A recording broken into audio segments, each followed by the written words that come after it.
A bellwether look at the president's standing in the very first state to hold a 2020 caucus. I'm talking about Iowa. And CNN partnered up with Iowa's Des Moines Register newspaper for some brand new polling. I want to bring in CNN correspondent Ryan Nobles. Ryan, just how strong is President Trump's support among Iowa Republicans? Well, Anna, to put it bluntly, the president's support is very strong enough where if you're seriously considering a challenge to President Trump as a Republican, it would certainly give you pause. Take a look at these numbers. 67% of Iowa Republicans say they will definitely vote for the president in their caucus. Only 19% say they would even consider another candidate. And the president's overall support within his own party is solid as well. 81% of Iowa Republicans say they approve of the president's job performance. Certainly strong numbers, Anna, and certainly something that's going to perhaps take some of these Republicans that are considering a bid, Bob Corker, Jeff Flake, others, that may have them at least second guessing that thought process right now. So, Ryan, does that mean Iowans aren't open to the idea of a challenge to President Trump?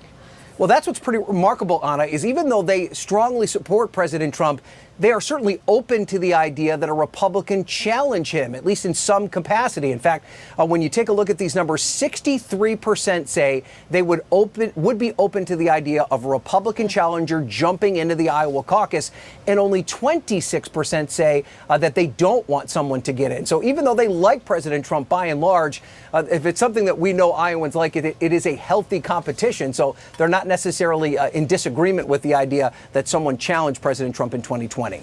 So interesting. Is it President Trump himself, the person, or is it more than that? How do Iowans feel about Trump's policies? You know, Anna, we talk so much about the power of President Trump's personality. Certainly that is a big factor. But when you break down these numbers, it's clear that Iowans support his policies as well. Let's just tick through some of these more controversial positions that the president has taken and show you where Iowans are. 83% thought that it was a good idea for President Trump to send troops to the U.S. border. How about the nomination of Brett Kavanaugh to the Supreme Court? Pretty strong numbers there as well. 81% supporting Brett Kavanaugh as a Supreme Court justice. And finally, what about building a wall on the southern border? 74% of Iowa Republicans agree with the president on that point. Anna, these are all policy positions that President Trump has pushed in a very big way. It is resonating with Republicans in Iowa, and it is one of the reasons that you see that he is in such a strong position in this first early caucus state.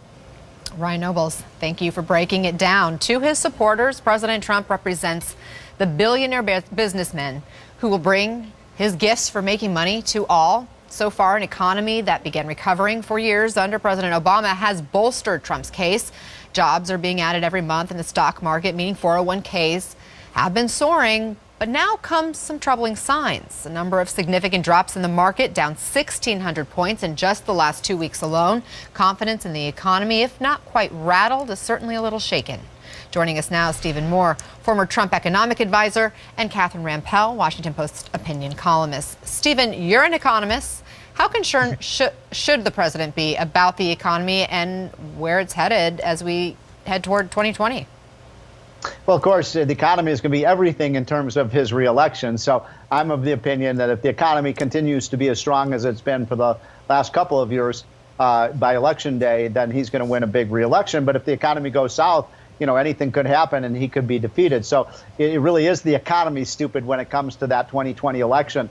And, you know, there are some concerns in the economy, no question about it. The stock market has been on a downward spiral now for the last 2 or 3 months. But the real economy, Anna, looks still really strong to me. I mean, construction is really good. Manufacturing is good. Industrial production is good. Consumer confidence and small business confidence are really strong. I talked to the Manufacturing Association this week, many of the leading manufacturers in the country, the CEOs, and they all said business has never been better. The one area of weakness that I see, Anna, is in the housing market. It's still really soft in a lot of areas.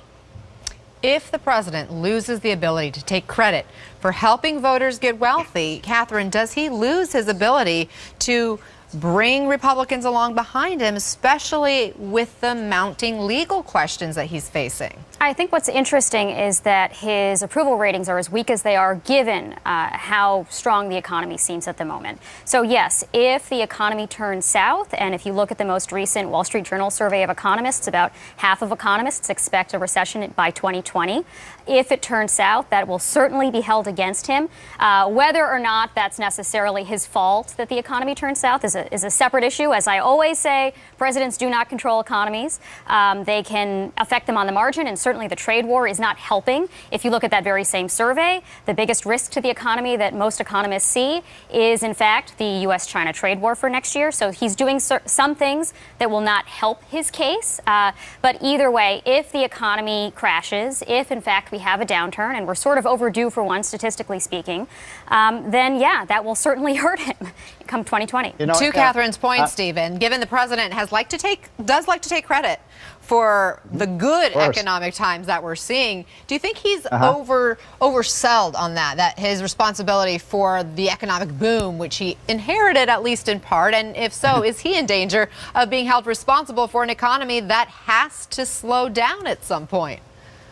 No, it is the Trump economy. There's no question. I would disagree a little bit with Catherine. I think presidential policy has a big impact on the economy. I think Trump deserves a lot of credit for the deregulation policies, and the tax cut has obviously been a huge success in terms of getting up business confidence and business spending. I also agree with Catherine on the trade issue. Look, this is a high-stakes showdown we're having with China. It's about time we have this showdown. If Trump can pull out a victory, as you know, they've got 80 days now to have an agreement for China to come forward with some kind of concessions. If Trump can pull that off, I think it'll be enormously positive for the economy of not just the United States, but for the world. But it's also true if this thing blows up and we get a trade war, that's going to be really negative for the economies of both countries, and that could be a real problem for Trump. So just to be clear, though, Stephen, because the first question out of your mouth and the first word out of your mouth after my question was that it is Trump's responsibility. He is responsible for such a good economy. Yes. So are you saying he owns it if the economy goes south? He owns it. That's exactly what I'm saying. So the good news that we've had, I think I never bought this idea that this is the Obama, expansion. This is the Trump boom. But of course, except for the fact that it began under Obama and the trends are exactly the same. Okay. I mean, it's funny. It's like you're giving Trump all of the credit and you give Obama all of the blame, but it is substantially the exact same economy. If you look at a trend line for unemployment, it's basically a straight line.